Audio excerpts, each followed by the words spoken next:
आज हम सुनते हैं शरद जोशी की कहानियों के संग्रह में से एक कहानी अतिथि। तुम कब जाओगे अतिथि। बहुत ही सुंदर कहानी है और मेरे मन को बहुत भाई थी। आज तुम्हारे आगमन के चतुर्थ दिवस पर यह प्रश्न बार बार मन में घुमड़ रहा है, तुम कब जाओगे अतिथि। तुम जहाँ बैठे निसंकोच से सिगरेट का धुआं फेंक रहे हो, उसके ठीक सामने कैलेंडर है, देख रहे हो ना। इसकी तारीखें अपनी सीमा में नम्रता से फड़फड़ाती रहती हैं। विगत 2 दिनों से मैंने तुम्हें दिखाकर तारीख बदल रहा हूँ। तुम जानते हो ना, अगर तुम्हें हिसाब लगाना आता है कि यह आज चौथा दिन है, तुम्हारे सतत अतिथि का चौथा भारी दिन। पर तुम्हारे जाने की कोई असंभावना प्रतीत ही नहीं होती। लाखों मील लंबी यात्रा करने के बाद भी दोनों एस्ट्रोनॉट भी इतने समय चांद पर नहीं रुके थे जितने समय तुम एक छोटी सी यात्रा करके मेरे घर आए हो। तुम अपने भारी चरण कमलों की छाप मेरे जीवन पर अंकित कर चुके हो।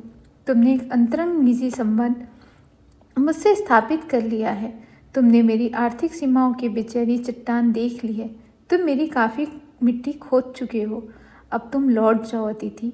तुम्हारे जाने के लिए यह उच्च समय अर्थात हाई टाइम है। क्या तुम्हें तुम्हारी पृथ्वी नहीं पुकारती। उस दिन जब तुम आए थे, मेरा हृदय किसी अज्ञात आशंका से धड़क उठा था। अंदर ही अंदर कहीं मेरा बटुआ काँप गया था। उसके बावजूद एक स्नेह भीनी मुस्कुराहट के साथ मैं तुमसे गले मिला था और मेरी पत्नी ने तुम्हें सादर नमस्ते की थी। तुम्हारे सामने में जो अतिथि हमने रात के भोजन को एकाएक उच्च मध्यम वर्ग के डिनर में बदल दिया था। तुम्हें स्मरण होगा कि 2 सब्जियों और रायते के अलावा हमने मीठा भी बनाया था। इस सारे उत्साह और लगन के मूल में एक आशा थी कि तुम दूसरे दिन तुम किसी रेल के शानदार मेहमानबाजी की छाप अपने हृदय में तुम यहाँ से चले जाओ। रुकने के लिए आग्रह करेंगे, मगर तुम नहीं मानोगे और एक अच्छी अतिथि की तरह चले जाओगे। पर ऐसा नहीं हुआ। दूसरे दिन भी तुम अपनी अतिथि सुलभ मुस्कान लिए घर पर ही बने रहे। हमने अपनी पीड़ा पी ली और प्रसन्न बने रहे। स्वागत सत्कार के जिस उच्च बिंदु पर हम तुम्हें ले जा चुके हैं, वहाँ से नीचे उतर हमने फिर दोपहर के भोजन को लंच की गरिमा प्रदान की और रात्रि को तुम्हें सिनेमा भी दिखाया। हमारे सत्कार का यह आखिरी छोर है, जिसके आगे हम किसी के लिए नहीं बढ़े। इसके तुरंत बाद भावभीनी विदाई का वह भीगा हुआ क्षण आ जाना चाहिए था। अब तुम विदा होते और हम तुम्हें स्टेशन तक छोड़ने जाते, पर तुमने ऐसा नहीं किया। तीसरे दिन की सुबह तुमने मुझसे कहा, मैं धोबी को कपड़े देना चाहता हूँ। यह अज्ञात अप्रत्याशित था और इसकी चोट मार्मिक थी।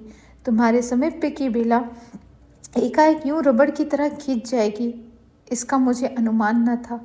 पहली बार मुझे लगा कि अतिथि सदैव देवता नहीं होता, वह मानव थोड़े अंशों में राक्षस भी हो सकता है। किसी लॉन्ड्री पर देते हैं, जल्दी धुल जाएंगे, मैंने कहा। मन ही मन एक विश्वास पल रहा था कि तुम्हें जल्दी जाना है। कहाँ है लॉन्ड्री, चलो चलते हैं, मैंने कहा और अपनी सहज बनियान और औपचारिक कुर्ता डालने लगा। कहाँ जा रहे हैं, पत्नी ने पूछा। इनके कपड़े लॉन्ड्री पे देने हैं, मैंने कहा। मेरी पत्नी की आंखें एकाएक बड़ी हो गई। आज से कुछ समय वर्ष पूर्व उनकी ऐसी आंखें देखकर मैंने अपने अकेलेपन की यात्रा समाप्त कर बिस्तर खोल दिया था। पर अब जब वे आंखें बड़ी होती हैं तो मन छोटा होने लगता है। वे इस आशंका और भय से बड़ी हुई थी कि अतिथि अधिक दिनों तक ठहरेगा, और आशंका निर्मूल नहीं थी। अतिथि, तुम जा नहीं रहे। लॉन्ड्री पर दिए कपड़े धुलकर आ गए हैं और तुम यही हो। तुम्हारे भरकम शरीर की सलवटे पड़ी चादर बदली जा चुकी है। तुम यही हो। तुम्हें देखकर फूट पड़ने वाली मुस्कुराहट धीरे धीरे फीकी पड़ती अब लुप्त हो गई है। ठहाकों के रंगीन गुब्बारे जो कल तक इस कमरे के आकाश में उड़ते थे, अब दिखाई नहीं पड़ते। बातचीत की उलझती हुई गेंद चर्चा के क्षेत्र के सभी कोनलों से टप्पे खाकर फिर सेंटर में आकर चुप पड़ी है। अब इसे न तुम हिला रहे हो और मैं।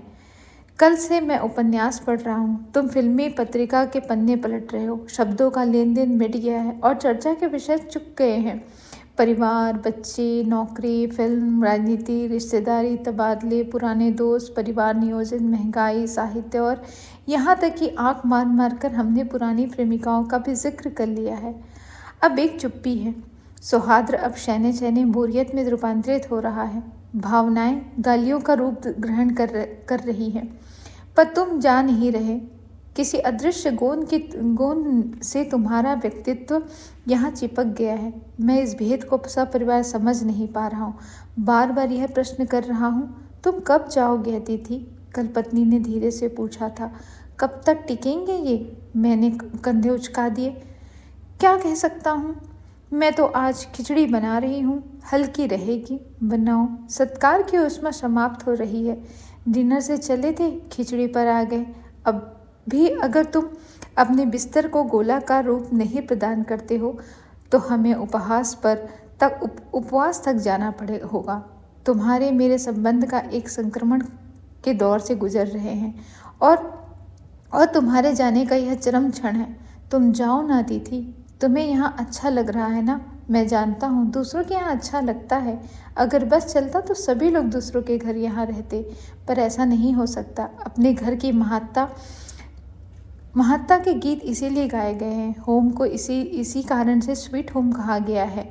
जो लोग दूसरों के होम की स्वीटनेस को काटने दौड़े हैं, तुम्हें यहाँ अच्छा लग रहा है, पर सोचो प्रिय कि यह शराफत ही भी कोई चीज़ है। मेरी गेट आउट वाली एक वाक्य है जो बोला भी जा सकता है। अपने खर्राटों से एक और रात गुंजायमान करने के बाद कल जो किरण तुम्हारे बिस्तर पर आएगी वह तुम्हारे यहाँ आगमन के बाद 5वें सूर्य की परिचित किरण होगी। आशा है कि अब तुम यहाँ से चले जाओगे और लौटने का संपूर्ण निर्णय ले लोगे। मेरी सहनशीलता की वह अब अंतिम सुबह होगी। उसके बाद मैं स्टैंड नहीं रह सकूँगा और लड़खड़ा जाऊँगा। मेरे अतिथि, मैं जानता हूँ कि अतिथि देवता होता है, पर आखिर में मैं भी मनुष्य हूँ। मैं तुम्हारी तरह देवता नहीं। एक देवता और एक मनुष्य अधिक देर साथ नहीं रहते। देवता दर्शन देकर लौट जाता है। तुम लौट जाओ अतिथि, इसी में तुम्हारा देवत्व सुरक्षित रहेगा। यह मनुष्य अपनी बाली पर उतर गया तो उसके पूर्व तुम लौट जाओ। उफ, तुम कब जाओगे अतिथि?